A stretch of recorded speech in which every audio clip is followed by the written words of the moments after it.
Ngayon at malaki. Di ba? Nadadaan sa papugilan niya. Saan siya nakakakita ng dealer na kasing gwapo ko, na kasing galing ko? Ako ang nagtrabaho nitong lahat ng ito. Bakit naman kailangan ko pang magbigay ng 10% sa mamang ito? Kaya pagdating nung mayaman, generous, na nagbigay ng lahat sa kanya at sinabi na, ano mo, pinunta ko dito, nandito na ako para yung pinag-usapan natin, binalipad niya ang dintuan at sinabing, you do not deserve to receive the 10%. As we agree, mga kapatid, I have news for you. God is our business partner in this endeavor called life.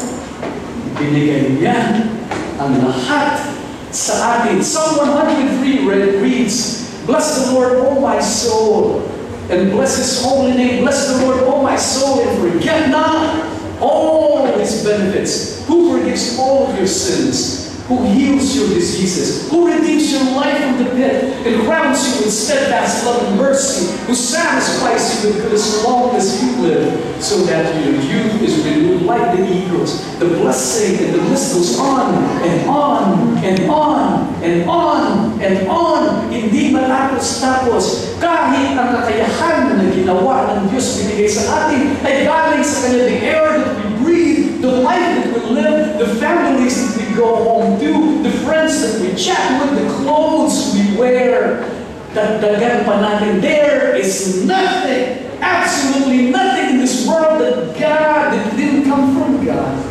Kahit po ang kakayahan ninyong kumita, pinag-usapan natin last Sunday, is given to us by God, the life that we live. And then He knocks on the door and He says to you, the deal, 10%. I don't need the money. Hindi ko kailangan ng pera. God does not need our money. Hindi kailangan ng Diyos ang ating pera.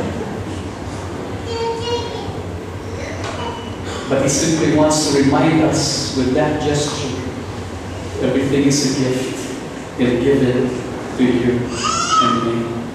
Pwede ko po bang i-illustrate ko? Pwede ba akong magkwento lang ng isa ka? Pwede ko ba? Yes. Meron isang pare na tayo na malaking simbahan at tapos katabi ng simbahan ito, nag-isip yung pare, sabi nito po, papari yan, pag nag-misa, magpa-parking ang mga tao, kulang ang parking ng parokya na abansyon niya, may tindahan sa tabi. At yung tindahan na yung sarado paglinggo, kinausap niya yung may-ari ng tindahan at sinabi niya, Sir, pwede po ba namin mayroon ang parking space ninyo? Pag nag-overflow na ang parking dito sa simbahan namin, sabi ng may-ari sa pare, oh, okay po yan, Father, you can use it every Sunday. There are 52 Sundays a year. Pwede po ninyong gamitin ang parking ko libre. Gamitin po ninyo 51 Sundays a year. Salamat ang pare. Salamat po sa inyong kagandahan loob. Pero curious ang pare, Sir, 51 Sundays ninyong ipapagamit sa amin yung parking lot ninyo. Bakit po? Ano po ang gagawin niyo doon sa 52nd Sunday? What's so special about the 52nd Sunday? What will you use it for? Sabi ng may-ari, alam mo yung 52nd Sunday? Lalagyan ko lang ng kadena yan. Ano yung gagamit? Bakit po, sir? Kasi at least one Sunday a year, gusto ko lang ipaalala sa inyo na parking lot ko yan at hindi ninyo parking lot yan. Kasi habang tumatagal, gamit. Minsan akala mo sa'yo na yan. Minsan akala, but once a year, the owner says, I want to remind you that we do you a favor. And that is the essence of giving our tithe to God, our 10% to God. He wants to remind us of the truth that everything is given to us. Lahat po ito ay kaloob ng Diyos sa ating lahat. At ang 10% na ito na tithe ay kalayaan sa kasakiman at pagkamakasarili. Ang ibig ko kong sabihin ito. Kapag alam mo na isang bagay hindi sa'yo, mas malaya ka Tama o tama? Naikwento ko na po sa inyo ito dati. Nung ako po ay high school at ako ay magsisimba, ang daming babae ang may crush sa akin. Ano tayo naniwala? Medyo matagal na ako natuto, wala pa rin naniwala sa akin. Pero hindi ko kayo isisi. Tanong niyo sa akin, bakit? Abay, kasi po, ang laki ko magbigay sa simbahan noon. Nung panahon po na yun, nung ako ay elementary, nag-graduate ako ng high school, ang 20 pesos may halaga pa. Kahit ako natago, nakikita ng mga girls pag naglalagay ako ng 20 pesos, akala siguro nila, yaman natin. Tapos dumating sa akin, nilagkwento. Nagtatanong yung mga tao, bakit ang laki ng magbigay dyan sa offering basket? Abay, napangisin lang po, sabi ko, bakit hindi pala kayo ibibigay ko? Hindi ako manghihinayang. Hindi ko naman pera, pinapakot lang sa akin ng nanay ko. Pero ako yun ang nanay ko. Tapos inibigay sa akin, sabi, ano, iabot mo nga dyan. Pakihulog mo nga, tingin dito. Yung hawak natin, yung mga ating pinapakiabot lang. God sends people to us, and God says to you, and these are the people I want to bless. Pwede maiho, pwede maiha, iabot mo. When you understand that this belongs to you, giving becomes so free. And it gives you so much joy when you do it. Oh, somebody will scratch his head and you'll see. 10% tithing. Di ba? Old Testament yan. Pero hindi pang sabihin ng tanong mo sa New Testament, dapat mas maliit ang ibibigay. Abay, hindi po. Meron pong yung una ko pong kwento sa inyo, yan ang Old Testament version. Pwede ko ba ako magkwento ng New Testament version? Pwede ko ba? The same story. Bibilisan ko lang. Handa na po ba kayo?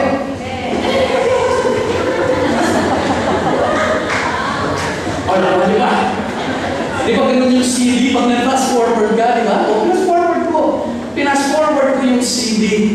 Pagdating na ron, na nag-usap na sila, nagtanong na yung pulubi, Sir, paano po ang hatian ng prophets natin? Ang sagot ng generous owner, you decide. How much are you willing to give me? I don't need your money. But you decide. Give according to how grateful you are. Ulitin ko. Give according to how grateful you are. Kung matindi ang pasasalamat mo dahil nagdarama mo ang biyaya and you're grateful, give. As grateful you are.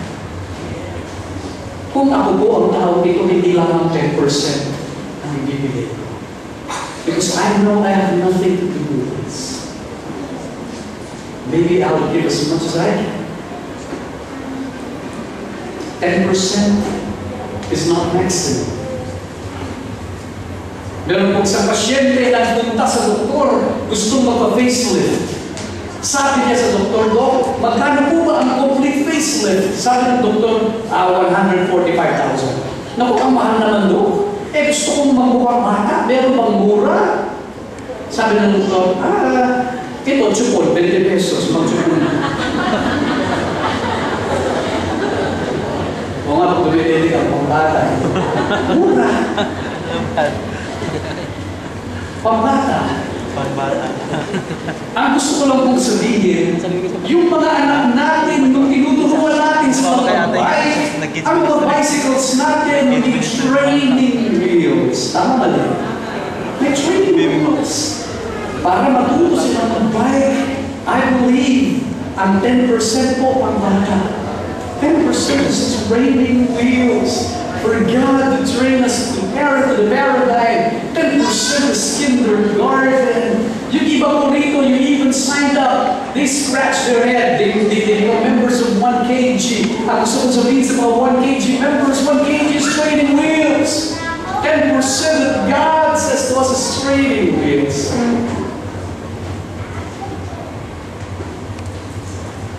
Give as you are grateful.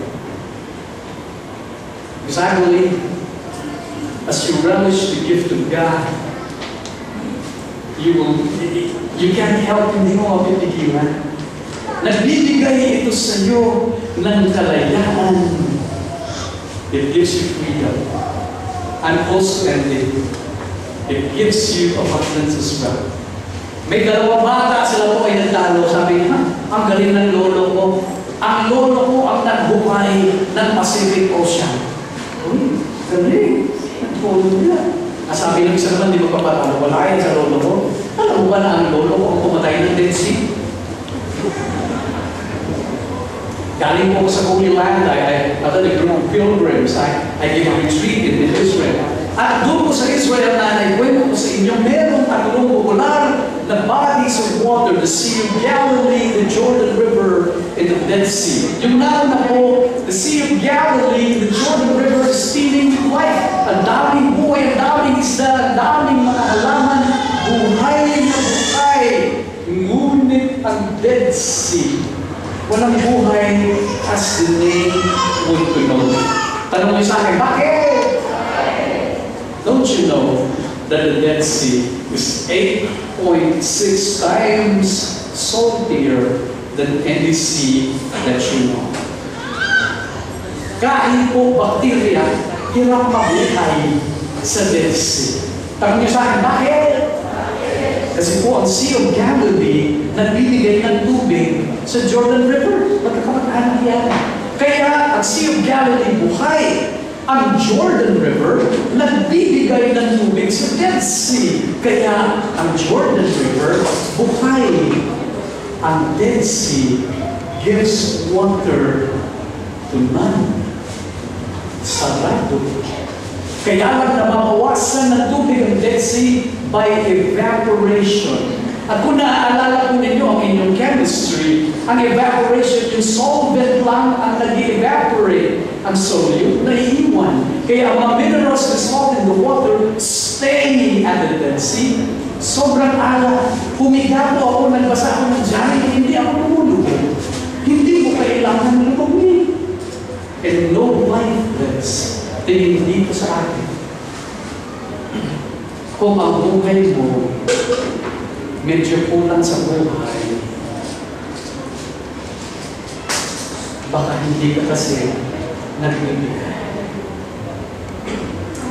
Given mo by the law of the universe that's created by God, gives life. Hindi mo kailangan ni Lord ng pera natin. He invites us to give because He wants us to experience life. Do you understand what I'm saying? Do you understand what I'm saying? Yung iba, they would even criticize, they would call the church an organized hypocrisy. May isang nagsabi niya, in-interview ko baka dati. Alam niyo ba kung sino yung mga nag-criticize? Yung mga hindi nagbibigay, yung mga mahihina. Because they don't understand. They do not experience the joy.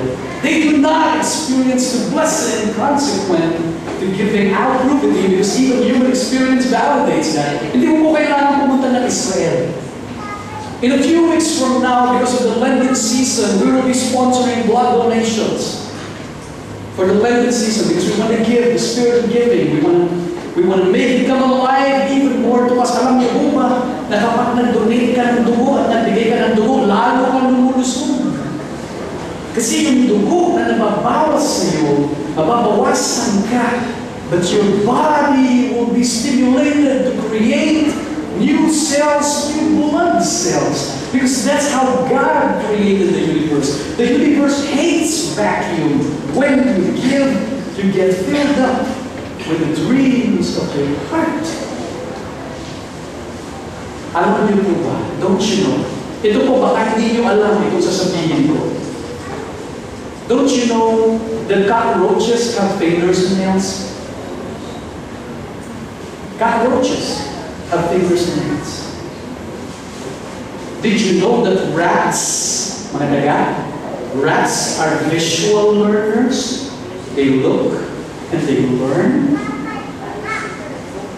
Don't you know that the saliva of the ostrich, ang laway po ng ostrich, the saliva of the ostrich is used in making cheese? Don't you know?